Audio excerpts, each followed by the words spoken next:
गांव के बाहरी इलाके में एक पुराना शमशान था, जिसके बारे में लोग कहते थे कि वहां रात को डरावनी चीखें और अजीबोगरीब आवाजें सुनाई देती हैं। इस शमशान के आसपास कोई भी रात में जाने की हिम्मत नहीं करता था।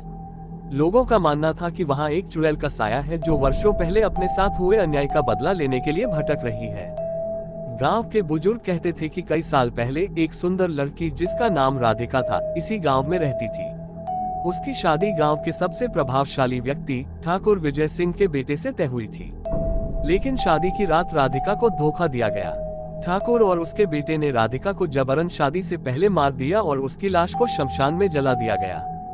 राधिका के साथ हुए इस अन्याय के कारण उसकी आत्मा ने शांति नहीं पाई और वह चुड़ैल बन गई। तभी से इस शमशान में अजीब घटनाएं होने लगी। लोगों ने दावा किया कि उन्होंने राधिका को सफेद साड़ी में घूमते देखा है, उसकी भूतिया हंसी सुनी है और कई बार तो लोग उसकी चीखों से पागल तक हो गए। रात के समय जब चारों दोस्त शमशान की ओर बढ़े तो हवा में एक अजीब सी खामोशी थी। चांद की हल्की रोशनी में शमशान का माहौल बेहद डरावना लग रहा था। जैसे ही वे शमशान के करीब पहुंचे, उन्हें लगा कि किसी ने उनके कदमों की आहट सुनी हो। अर्जुन ने हिम्मत करके अपने दोस्तों को शांत रहने के लिए कहा और आगे बढ़ा। शमशान में कदम रखते ही हवा अचानक तेज हो गई। शमशान के पेड़ों के पत्ते सरसराने लगे और एक अजीब ठंडक उनके शरीर में घुसने लगी। पवन ने अर्जुन से कहा, मुझे नहीं लगता कि हमें यहाँ आना चाहिए था। अर्जुन ने मुस्कुराते हुए कहा, अरे यार, ये सब सिर्फ हवा है, हम बस ज्यादा सोच रहे हैं, कुछ नहीं होगा। लेकिन तभी दूर से एक भूतिया हंसी की आवाज आई। आवाज इतनी डरावनी थी कि चारों दोस्त हिल गए। उनके चेहरे पर डर साफ दिख रहा था। हंसी की आवाज के साथ एक औरत की परछाई धीरे धीरे उनके पास आने लगी। परछाई स्पष्ट होती जा रही थी और जैसे ही उसने अर्जुन की ओर देखा, वह हंसी बंद हो गई। अर्जुन को यकीन नहीं हो रहा था कि वह वास्तव में कुछ ऐसा देख रहा है। राधिका की आत्मा सफेद साड़ी में, आंखों में जलती हुई नफरत के साथ उनके सामने खड़ी थी। अर्जुन के दोस्तों ने तुरंत भागने का फैसला किया, लेकिन अर्जुन वहीं रुक गया। उसने ठान लिया था कि वह इस रहस्य को जानकर ही रहेगा। राधिका की आत्मा ने अर्जुन की ओर बढ़ते हुए कहा, क्यों आए हो यहाँ? क्या तुम्हें भी मेरी मौत का तमाशा देखना है?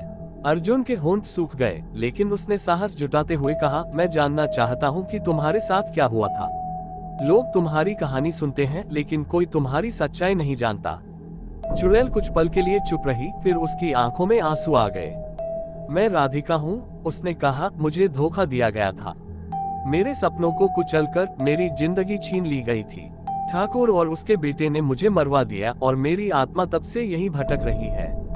अर्जुन ने उससे सहानुभूति जताई, तुम्हारे साथ अन्याय हुआ है, लेकिन इस तरह तुम अपने बदले को कैसे पूरा कर सकती हो? राधिका की आंखों में गुस्सा लौट आया, मैं उन लोगों को नहीं छोड़ूंगी जिन्होंने मेरी जिंदगी बर्बाद की। हर साल मैं किसी ना किसी को इस शमशान में खींच लाती हूँ और उन्हें अपने बदले की आग में जला देती हूँ। अर्जुन ने अपनी हिम्मत को इकट्ठा करते हुए कहा, लेकिन ये बदला तुम्हें कभी शांति नहीं देगा। क्या तुम नहीं चाहती कि तुम्हारी आत्मा मुक्त हो?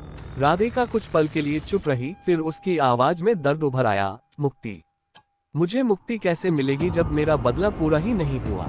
अर्जुन ने महसूस किया कि राधिका की आत्मा का ये दुख बदले की आग में जलने की वजह से है। उसने सोचा कि अगर वह किसी तरह राधिका की सच्चाई को दुनिया के सामने ला सके, तो शायद उसकी आत्मा को शांति मिल सकेगी। अर्जुन ने गांव के बुजुर्गों से मिलकर राधिका की कहानी की सच्चाई को जानने की कोशिश की। उसने गांव के पुराने दस्तावेज देखे और ठाकुर विजय सिंह के अत्याचारों का पता लगाया।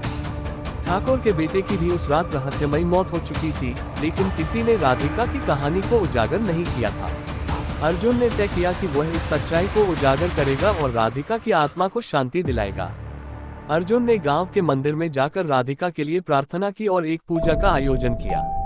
पूजा के बाद अर्जुन ने शमशान में जाकर राधिका की आत्मा को संबोधित किया, मैंने तुम्हारी कहानी सबको बता दी है। अब तुम्हें और किसी से बदला लेने की जरूरत नहीं है। मैं तुम्हें मुक्त करने आया हूँ। राधिका की आत्मा प्रकट हुई और उसके चेहरे पर हल्की मुस्कान आई।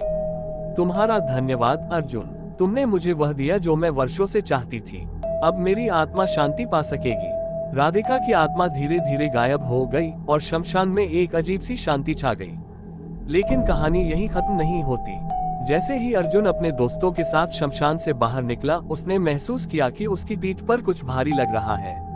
उसे लगा कि शायद वह बस थका हुआ है, लेकिन जब उसने पीछे मुड़कर देखा तो उसकी आंखें चौड़ी हो गईं। उसके पीछे वही सफेद साड़ी पहने चुड़ैल खड़ी थी, लेकिन इस बार उसके चेहरे पर क्रूर हंसी थी। तुमने सोचा कि तुम मुझे मुक्त कर दोगे? चुड़ैल की आवाज गूंज उठी। मैं इस शमशान की रानी हूँ और मैं किसी को इतनी आसानी से जाने नहीं दूंगी। अर्जुन और उसके दोस्तों ने भागने की कोशिश की, लेकिन वे शमशान की सीमा में फंस गए। क्या राधिका की आत्मा अभी भी बदले की आग में जल रही थी, या क्या ये कोई और भयानक शक्ति थी जिसने उन्हें फंसा लिया था? कहानी का अंत यहाँ नहीं था, ये सिर्फ एक शुरुआत थी। आगे क्या होगा जानने के लिए देखिए हमारी अगली कहानी।